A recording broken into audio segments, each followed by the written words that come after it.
اللہ فرماتا ہے تمہارے رب نے یہ فیصلہ فرما دیا کہ تم اللہ کے سوا کسی کی عبادت نہ کرو اور اپنے والدین کے ساتھ اچھا سلوک کرو۔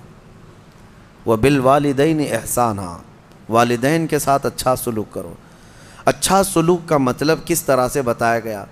اما یبلغن عندک الکبر احدہما او کلاہما فلا تقل لہما اف، ان دونوں میں سے کوئی ایک بڑھاپے کو پہنچ جائے یا دونوں بوڑھے ہو جائیں۔ توجہ نوجوانوں، ماں باپ میں سے کوئی ایک بوڑھا ہو جائے یا دونوں بوڑھے ہو جائیں، اللہ فرماتا ہے اب ان کو اف تک نہ کہنا۔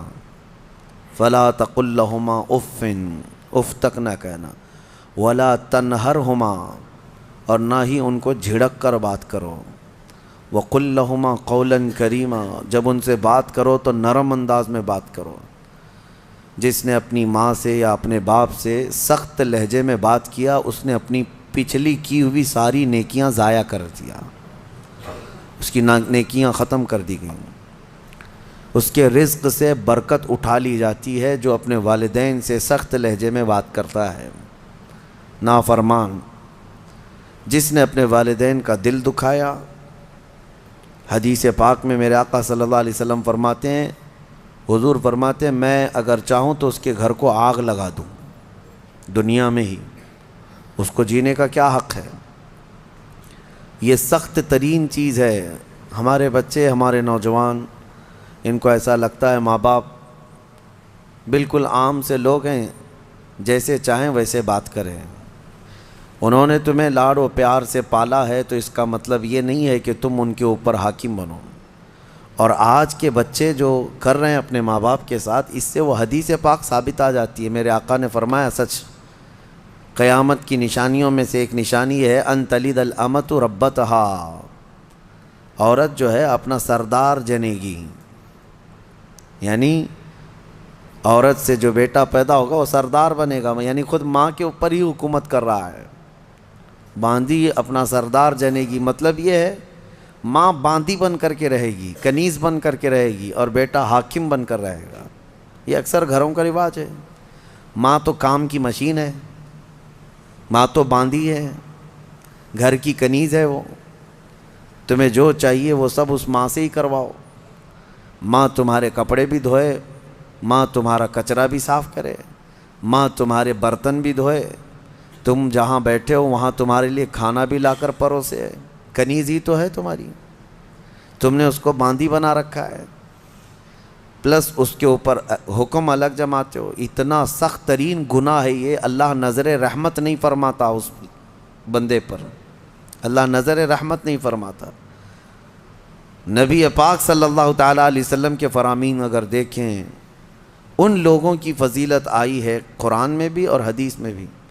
آپ کو میں بتاؤں، سیدنا موسیٰ علیہ الصلوۃ والتسلیم نے ایک بار اللہ کریم کی بارگاہ میں یوں عرض کی کہ مولا میرا جنت میں رفیق کون ہے؟ دنیا میں بہت سارے قریبی ہیں، جنت میں میرا رفیق، میرے ساتھ رہنے والا کون ہے؟ اللہ تبارک و تعالیٰ نے فرمایا کہ فلاں ایک گوشت کا کاروباری ہے، قصاب ہے، اس کا نام بتایا کہ یہ آپ کا جنت میں رفیق ہوگا۔ سیدنا موسیٰ علیہ السلام ڈھونڈتے ہوئے اس کو گئے کہ یہ قصاب کہاں رہتا ہے۔ جا کر دیکھا تو وہ دن بھر گوشت بیچ رہا تھا، اس کے ساتھ رہے کہ اس کی ایسی کون سی نیکی ہے اللہ کہ اس کو نبی کے ساتھ رکھا ہے جنت میں۔ شام ہوئی تو موسیٰ علیہ السلام نے اس سے کہا کہ میں تیرے ساتھ چلوں گھر۔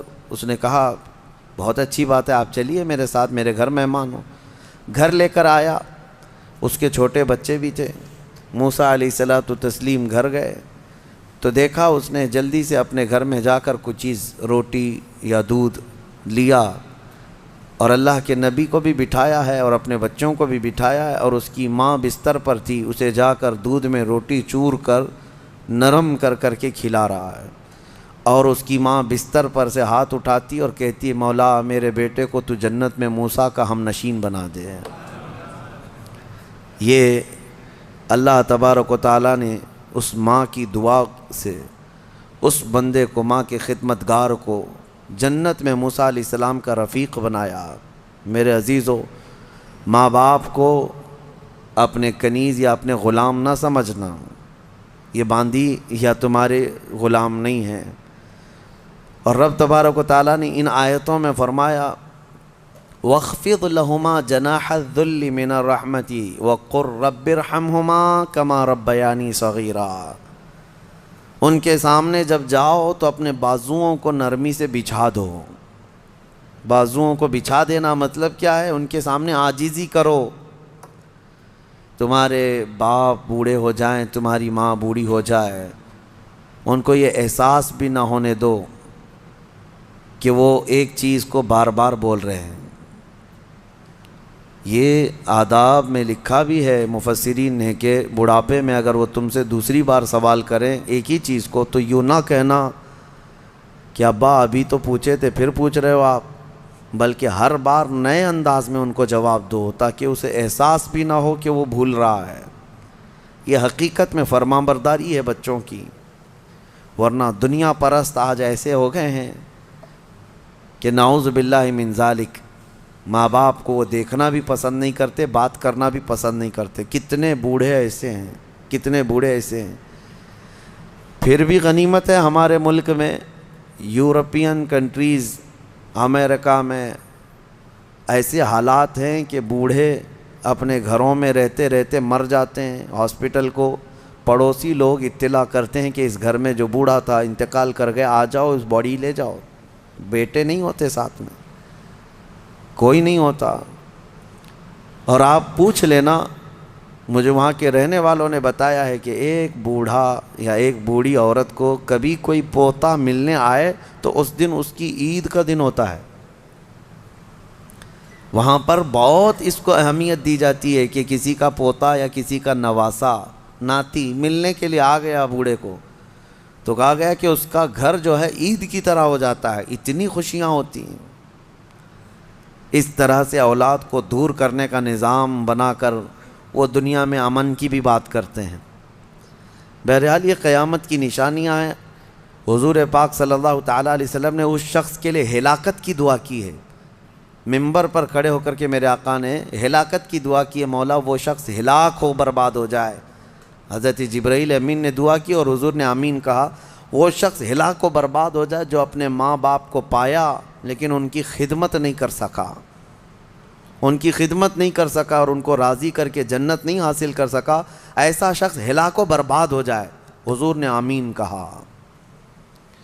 اس بات کو سمجھو، کتنی مائیں ہیں جو ہمارے پاس اپنے بچوں کے متعلق کہتی ہیں، کتنے باپ ایسے ہیں جو اپنے بچوں کے متعلق ہمارے پاس کہتے ہیں، اور کتنے تو ایسے ہیں جو یہ کہتے ہیں کاش میری اولاد نہ ہی ہوتی تو میں سکون سے ہوتا۔ تو تم ایسے تو نہ بن جاؤ کہ تمہارے والدین تمہارے پیدا ہونے پر بھی افسوس کرنے لگ جائیں۔ وہ زیادہ دن تک تمہارے ساتھ رہنے والے نہیں ہیں، کیا خبر۔ اس لیے کوشش یہ کرو کہ ان کا احترام کریں، جتنے دن ہیں ان کو سکون کی سانس لینے دو، اور ہو سکے تو اپنے ہاتھ سے ان کی خدمت کرو، اپنے ہاتھوں سے ان کی خدمت کرو، کیونکہ ان کی خدمت کا بدلہ تم دے ہی نہیں سکتے۔ جب تم ماں کے پیٹ میں 9 مہینے تھے، ایک جھٹکا جو تم نے لگایا، تم 7 بار اپنی ماں کو حج کرا کر کے بھی اس جھٹکے کا اجر نہیں دے سکتے، اس کا بدلہ نہیں چکا سکتے۔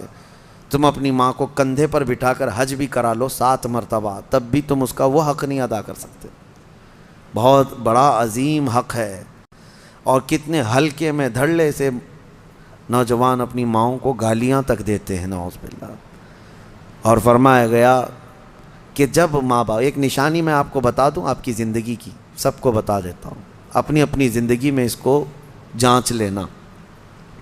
ابھی کل ہی کی بات ہے، میرے سامنے ایک بات آئی تھی، تجربے کی ہے اس لیے میں آپ کے سامنے کہہ رہا ہوں۔ اللہ ایسا ہرگز نہ ہونے دے ہمارے گھر میں، جس دن ماں اور باپ بیٹے سے بات کرنے میں ڈرنے لگ جائیں کہ پتہ نہیں بیٹا ناراض نہ ہو جائے، فرمایا گیا اس دن اس کے رزق کے دروازے بند ہو چکے ہوں گے، اس کی برکت کے دروازے ختم ہو چکے ہیں۔ ماں باپ جب بچے سے ڈرنے لگ جائیں کہ کچھ کہوں گا تو بیٹا روٹھ نہ جائے، الٹا جواب دے دے گا، رس کر کے روٹ کر کے گھر چھوڑ کر بھاگ جائے گا، یہ سب حالات سے جب ماں باپ تم سے بات کرنے میں ڈرنے لگ جائیں، ڈانٹنا تو وہ بہت پہلے ہی چھوڑ چکے ہیں، اب بات کرنے میں بھی ڈرنے لگ جاتے ہیں جب بچہ جوان ہوتا ہے، اصل خدمت اور اصل فرمان برداری یہی ہے کہ تم جوان اور طاقتور ہو اور وہ بوڑھے ہو چکے ہیں۔ جب ماں باپ جوان رہتے ہیں اور بچہ چھوٹا ہوتا ہے سب ادب کرتے ہیں، کیونکہ اس وقت ماں باپ طاقتور ہیں، کما بھی رہے ہیں، اور بچے کے اندر طاقت نہیں، وہ عزت ہی کرتا ہے، احترام کرتا ہے۔ اصل عزت اور احترام اس وقت ہے جب تم کما رہے ہو، طاقتور ہو گئے ہو اور ماں باپ بوڑھے ہو چکے ہیں۔ اب دیکھا جائے گا تمہارا امتحان کہ تم اپنے ماں باپ کے ساتھ اب کس طرح سلوک کرتے ہو۔ اللہ کریم ہم سب کو والدین کی فرما برداری عطا فرمائے، اور جن کے والدین موجود ہیں وہ خدمت کر کے وہ جنت حاصل کریں۔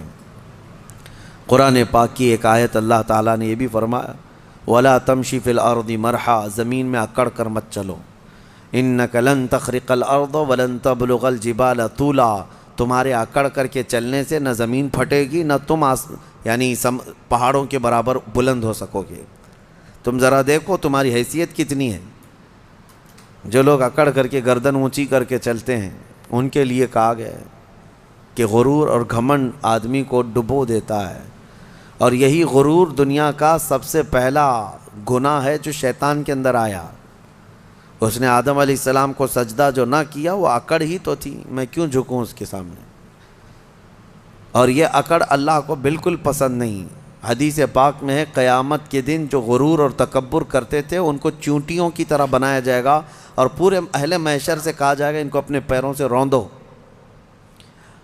غرور اور تکبر نہ آنے کے لیے جو علاج ہے اس میں کوشش یہ کرو کہ سلام میں تم پہل کرو۔ مسلمان کو دیکھو تو پہلے سلام کرو۔ عاجزی آنے کا ایک راستہ ہے، غرور اور تکبر کو ختم کرنے کا ایک ذریعہ ہے۔ میرے آقا صلی اللہ علیہ وسلم نے فرمایا سلام کرو ہر ایک کو۔ اور دوسری بات یہ ہے کہ نبی پاک صلی اللہ تعالیٰ علیہ وسلم نے یہ فرمایا کہ جو شخص یہ خواہش کرتا ہے کہ لوگ اس کے لیے کھڑے رہیں، جو خواہش کرتا ہے تو اس کے اندر یہ تکبر ہے۔ جو شخص یہ خواہش کرتا ہے کہ لوگ اس کے عزت کے لیے کھڑے رہیں وہ اس کے اندر غرور ہے، تکبر ہے۔ ہاں بغیر اس کی خواہش کے کوئی تعظیم کرتا ہے تو یہ اس پر قصور نہیں ہے۔ علماء کرام کا، اساتذہ کا، مشائخ کا ہم ادب کرتے ہیں، کھڑے ہوتے ہیں، لیکن ان کے حکم سے نہیں ہے، یہ ہم اپنی عاجزی کے ساتھ کھڑے ہوتے ہیں۔ یہ ادب ہر ایک کے دل میں ہے۔ ماں باپ آئے ہیں تو ہم کھڑے ہو جاتے ہیں۔ ماں باپ کے لیے کھڑا ہونا، مشائخ کے لیے کھڑا ہونا یہ ایک مستحسن کام ہے، لیکن ہر آدمی اگر کوئی یہ سوچے کہ سارے دنیا میرے لیے کھڑی ہوتی رہے تو اس کے اندر یہ تکبر ہے، اس کے اندر غرور ہے، یہ گھمنڈ ہے۔ اللہ تعالیٰ ایسی چیزوں سے محفوظ فرمائے۔ میں سورہ کہف کو عرض کرتا ہوں کیونکہ بہت فضیلت والی سورہ آج ہم نے تلاوت کی ہے۔ بالکل بیچوں بیچ میں یہ سورہ آئی ہے قرآن پاک کے، سورۃ الکہف۔ اس کی فضیلت یہ ہے کہ نبی پاک صلی اللہ علیہ وسلم نے فرمایا جو اس کو شب جمعہ پڑھے گا، یعنی جمعہ کے دن یا مغرب سے لے کر کے جمعرات کا دن جب ختم ہو جاتا ہے، مغرب سے ہی جمعہ کا دن شروع ہوتا ہے، دوسری مغرب آنے تک جو سورہ کہف کی تلاوت کرے گا اس کے جہاں تلاوت کر رہا ہے وہاں سے لے کر خانہ کعبہ تک اللہ ایک نور پیدا فرمائے گا۔ اور بھی بہت ساری فضیلتیں کنز العمال میں آئی ہیں۔ فرمایا کہ جو سورہ کہف پڑھے گا اللہ اسے 3 دن تک ہر طرح کے گناہوں سے بچا لے گا، اور پھر کنٹینیو کرتا رہے۔ اور میرے آقا صلی اللہ علیہ وسلم کی ایک حدیث یہ بھی ہے کہ جو سورہ کہف کی شروع کی 10 آیتیں ہیں، ایک پیج میں پوری 10 آیتیں ہیں، جو یاد کر لے گا، دنیا کا سب سے بڑا فتنہ دجال جب آئے گا اللہ اس کو اس فتنے سے محفوظ فرمائے گا، وہ دجال کے فتنے سے محفوظ رہے گا۔ ورنہ دجال کا فتنہ بہت سخت ترین ہوگا۔ یہاں باباؤں کے فتنے سے لوگ نہیں بچ رہے ہیں۔ کوئی چمتکاری بابا آ جائے تو سب اس کے سامنے بھیڑ لگا دیتے ہیں۔ دجال تو مردے کو زندہ کر کے دکھائے گا، بارش بھی برسا کے دکھائے گا۔ ہاں دجال خالی چٹی نکال کے نہیں دکھائے گا، ہاں وہ گھاس بھی اگا کر دکھائے گا، سبزے بھی نکالے گا، بہت ساری چیزیں ایسے عجوبے کر کے دکھائے گا۔ لیکن بہت لوگ اس کے پیچھے اندھا دھند بھاگنے لگ جائیں گے کہ ہمارا خدا اتر پڑا۔ صرف ایمان والے جن کو اللہ بچانا چاہے وہ اس کے فتنے سے محفوظ رہیں گے۔ ایک تو بچ جانا الگ ہے، لیکن جو اس پر ایمان نہیں لاتا ان کو وہ سزا بھی دیتا ہے۔ دجال جو ہے دونوں ٹانگیں پکڑ کر چیر دے گا، کچھ لوگوں کو کھولتے ہوئے تیل میں بھی ڈال دے گا، اس کا رعب و دبدبہ ہوگا، اس کا غلبہ ہوگا۔ اس کے لیے مومنین کو وہ اذیتیں بھی دے گا، تکلیفیں بھی دے گا، لیکن جو جمع رہا اس کے لیے بہت بڑی جنت ہے، بہت بڑی جنت کا اللہ نے وعدہ فرمایا۔ لہٰذا اس فتنے سے حفاظت کے لیے حدیث میں ملتا ہے کہ جو سورہ کہف کی 10 آیتیں روزانہ رات کو پڑھ لیا کرے، اللہ تعالیٰ اس کو دجال کے فتنے سے محفوظ فرماتا ہے۔ اللہ کریم ہم سب کو دجال کے آنے تک دنیا میں نہ رکھے۔ اگر فتنہ اللہ تبارک و تعالیٰ کوئی آزمائش کا ارادہ فرمائے تو ہمیں بغیر آزمائے، بغیر فتنے میں مبتلا کیے دنیا سے اٹھا لے، ہمیں صحیح و سلامت اللہ موت عطا فرمائے۔